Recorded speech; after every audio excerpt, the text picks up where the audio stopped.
may contain scenes, language, and content that may not be appropriate for all audiences. These videos include surveillance footage, undercover pursuit of suspects, actual police and rescue operations, and fearless confrontations.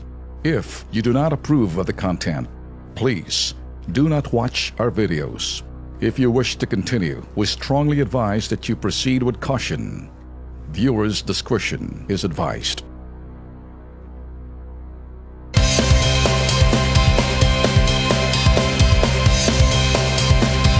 Oh, next nga pala. Tumawag pala sa atin si Congressman Winnie Castelo. Tumawag? Oh, sinabi niya dahil naaktuhan nga natin yung isang sasakyan, SUV, na nag-counterflow. Pinagalitan niya ang kanyang driver. Ngayon, sabi niya, na-reprimand niya, English yun. Sabi, nangako siya na hindi na maulit tong sitwasyon na to. Hindi raw siya yung sakay.